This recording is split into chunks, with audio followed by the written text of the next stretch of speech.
Hi friends, எல்லாருக்கும் வணக்கம். இந்த வீடியோ பதிவில் 10 கொஸ்டின் டெஸ்ட்டாக பார்க்க போகிறோம். ஸோ அதனால் எந்த இடத்தையும் தள்ளி பார்க்காம வீடியோ தொழிச்சா பாருங்கள், கண்டிப்பாக உங்களுக்கு பயனுள்ளதாக இருக்கும். ஓகே ஃப்ரெண்ட்ஸ், வாங்க நம்ம வீடியோக்குள்ளே போகலாம். இதற்கு முந்தைய வீடியோவில் 2 கொஸ்டினுக்கான ஆன்சரை உங்களை சொல்லியிருந்தேன். ஸோ அதற்கான சரியான ஆன்சரை பார்த்துடலாம். ஃபர்ஸ்ட் கொஸ்டின், சமூக நீதி என்னும் கருத்துவானது டேஸில் உருவானது?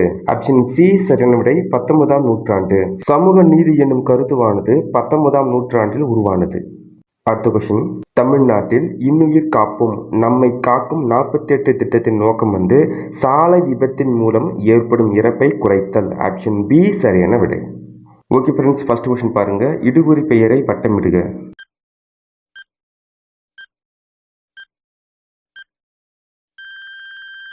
ஆன்சர் மண். இடுகுறி பெயரை வட்டமிடுக, அதற்கு சரியான ஆன்சர் மண். எப்படி மண் வருது, இடுகுறி பெயர்னா என்னன்னு சொல்லிட்டு ஒரு விளக்கத்தை பார்த்துடலாம். புதிய பாடத்திட்டம் 6ஆம் வகுப்பு தமிழ் 3வது பருவத்தில் பக்கம் 32 பெயர் சொல். இது இலக்கண பகுதி. ஸோ இது என்னன்னு சொல்லிட்டு பார்த்துடலாம். மரம், பள்ளிக்கூடம், சித்திரை, கிளை, இனிப்பு, பாடுதல் ஆகிய சொற்களை நல்லா கவனிச்சு பாருங்க. இவை அனைத்தும் பெயரை குறிக்கின்றன. இவ்வாறு ஒன்றன் பெயரை குறிக்கும் சொல் பெயர் சொல் எனப்படும். பெயர் சொல் எத்தனை வகைப்படும்? 6 வகைப்படும். பெயர் சொல் 6 வகைப்படும். அவை யாவன? கிழக்கிற அந்த 6 தான். பொருட்பெயர், இடப்பெயர், காலப்பெயர், சினைப்பெயர், பண்பு பெயர், தொழிற்பெயர். ஒவ்வொன்றுத்துக்கும் சின்ன சின்ன விளக்கத்தை பார்த்துடலாம். பொருள் பெயர் அப்படின்னா என்ன? பொருளை குறிக்கும் பெயர் பொருட்பெயர் எனப்படும். இந்த பொருள் பெயர் உயிரற்ற பொருள்களையும் உயிருள்ள பொருள்களையும் குறிக்கும். எடுத்துக்காட்டு, மரம், செடி, மயில், பறவை, புத்தகம், நாற்காலி. அடுத்ததான் இடப்பெயர். அது உங்களுக்கே தெரியும், ஒரு இடத்தோடைய பெயர் குறிக்கும் இல்லையா, அதுதான் இடப்பெயர். எடுத்துக்காட்டு, சென்னை, பள்ளி, பூங்கா, தெரு. காலப்பெயர் அப்படின்னா என்னது?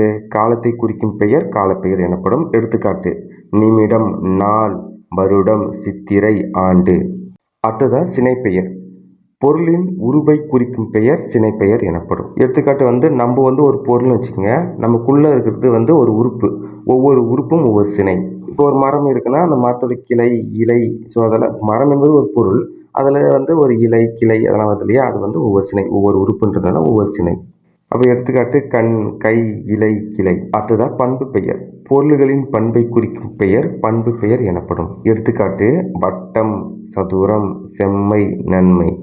அடுத்ததான் தொழிற்பெயர். தொழிலை குறிக்கும் பெயர் தொழில் பெயர் எனப்படும். எடுத்துக்காட்டு, படித்தல், ஆடுதல், நடித்தல். பெயர் சொல் அப்படின்னா என்ன? அதோடைய 6 வகையை பார்த்தோம். இப்போ அந்த 6 வகையும் ஒரு தொடரில் வந்தால் எப்படி வரும் அதை பார்த்துடலாம். காவியா புத்தகம் படித்தால். இது பொருட்பெயர். புத்தகம் என்பது ஒரு பொருள். காவியா பள்ளிக்கு சென்றாள். பள்ளி என்பது ஒரு இடம். ஸோ அதனால இது இடப்பெயர். காவியா மாலையில் விளையாடினாள். மாலை என்பது ஒரு காலத்தை குறிக்குது, அதனால அது காலப்பெயர். காவியா தலை அசைத்தாள். தலை என்பது நம்ம உடம்புல இருக்கிற ஒரு உறுப்பு.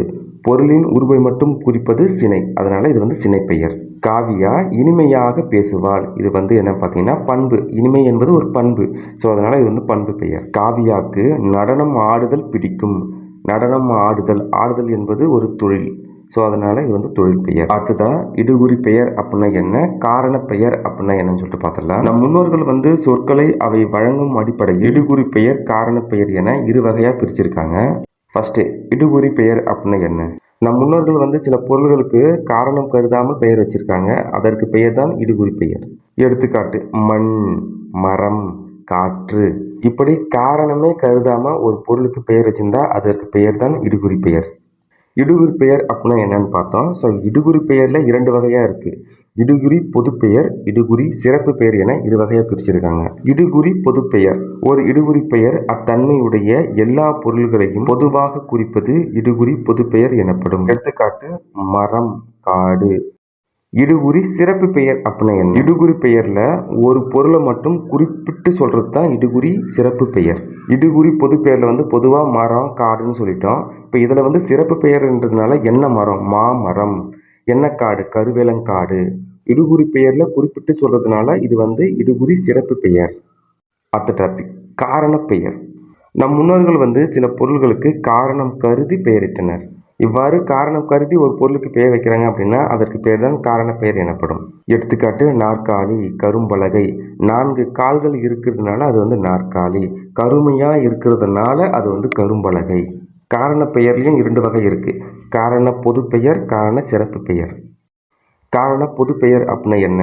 காரண பெயர் குறிப்பிட்ட காரணமுடைய எல்லா பொருள்களையும் பொதுவாக குறிக்கும். அதுதான் காரண பொது பெயர். ஆன்சர் பறவை, அணி. பறவை பறக்கிறதுனால அது வந்து பறவை. என்ன பறவைன்னு சொல்லிட்டு குறிப்பிட்டு சொல்லலை, அவங்க பொதுவாக சொல்லியிருக்காங்க பறவைன்னு. அதனால் இது காரண பொது பெயர். அணி அப்படின்னு என்னதுன்னா அழகு. இப்போ ஒரு அணின்னா இப்போ நம்ம நகை அணிகிறோம் இல்லையா, அதுதான் அணி. என்ன நகைன்னு சொல்லிட்டு குறிப்பிட்டு சொல்லலை, பொதுவாக அணி. அடுத்ததாக காரண சிறப்பு பெயர். குறிப்பிட்ட காரணமுடைய எல்லா பொருள்களிலும் ஒன்றை மட்டும் சிறப்பாக சொல்வது தான் காரண சிறப்பு பெயர். எடுத்துக்காட்டு வளையல், மரம் கொத்தி, மரத்தை கொத்துறதுனால அது மரம் கொத்தி. பெயர் சொல் அப்படின்னா என்ன, அதோடைய 6 வகைகள் பார்த்தோம். அடுத்ததாக இடுகுறி பெயர் அப்படின்னா என்ன, அதோடைய 2 வகைகளை பார்த்தோம். அடுத்ததாக காரண பெயர் அப்படின்னா என்ன, அதோடைய 2 வகைகளை பார்த்தோம். இடுகுறி பெயரை வட்டமிடுக, அதற்கு மண் என்பது சரியான விடை. இடுகுறி பெயர் அப்படின்னா என்னது, காரணம் கருதாமல் இட்டு வழங்கிய பெயர் இடுகுறி பெயர். கொஸ்டின் 2, காரண பெயரை வட்டமிடுக. காரண பெயர்.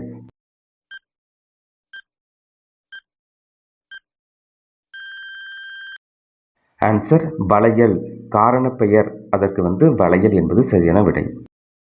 கொஸ்டின் 3, இடுகுறி சிறப்பு பெயரை வட்டமிடுக.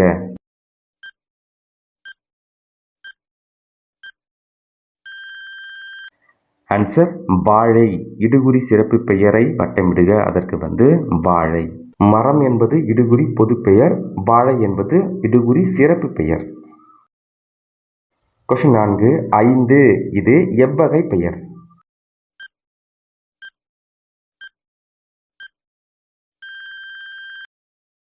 ஆன்சர் பண்பு பெயர். 5 என்பது ஒரு பண்பு பெயர். குளம் இது எவ்வகை பெயர். குளம் இது எவ்வகை பெயர்.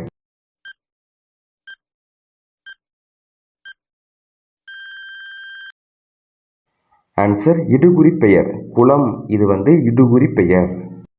அடுத்ததா கொஸ்டின் 6, பெட்டி என்பது டேஸ் ஆகும்.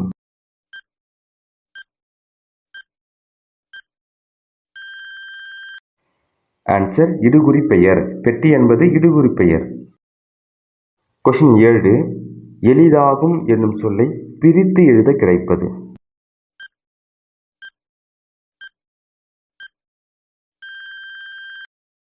ஆன்சர் எளிது கூட்டல் ஆகும்.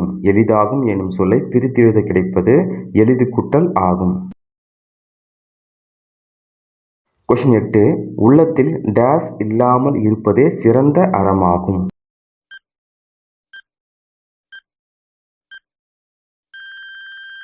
ஆன்சர் குற்றம். உள்ளத்தில் குற்றம் இல்லாமல் இருப்பதே சிறந்த அறமாகும். கொஸ்டின் 9, புத்தரின் வரலாற்றை கூறும் நூல்.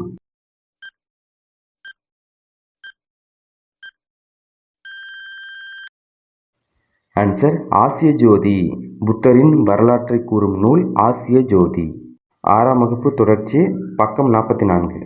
தேசிக விநாயகனார் 20ஆம் நூற்றாண்டில் வாழ்ந்த கவிஞர். தேசிக விநாயகனார் அவர்கள் 36 ஆண்டுகள் பள்ளி ஆசிரியராக பணியாற்றியிருக்காரு. தேசிக விநாயகனார் இவருக்கு கவிமணி எனும் பட்டமும் உண்டு. கவிமணி தேசிக விநாயகனார். ஆசிய ஜோதி இந்த நூல் பார்த்தீங்க அப்படின்னா ஆங்கிலத்தில் எட்வின் அர்னால்ட் என்பவர் எழுதிய லைட் ஆஃப் ஆசியா என்னும் நூலை தழுவி எழுதப்பட்டது. இந்த நூல் பார்த்தீங்க அப்படின்னா புத்தரின் வரலாற்றை கூறுகிறது. புத்தரின் வரலாற்றை கூறும் நூல் ஆசிய ஜோதி. அடுத்ததாக கொஸ்டின் 10, நேர்மையான வாழ்வை வாழ்பவர்.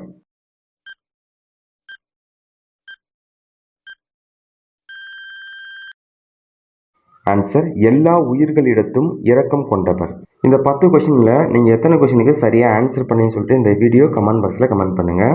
அடுத்ததாக உங்களுக்கான வினா, நீதியை நியாயம் என்று கூறியவர் யார்? இதற்கான ஆன்சர் உங்களுக்கு தெரிஞ்சிச்சுன்னா இந்த வீடியோ கமெண்ட் பாக்ஸில் கமெண்ட் பண்ணுங்கள். இதற்கான ஆன்சரை அடுத்த வீடியோவில் அப்டேட் பண்ணுறேன். இந்த வீடியோ பதிவு கண்டிப்பாக உங்களுக்கு பயனுள்ளதாக இருக்கும்னு நினைக்கிறேன். அடுத்த வீடியோ பதிவில் சந்திப்போம். நன்றி, வணக்கம்.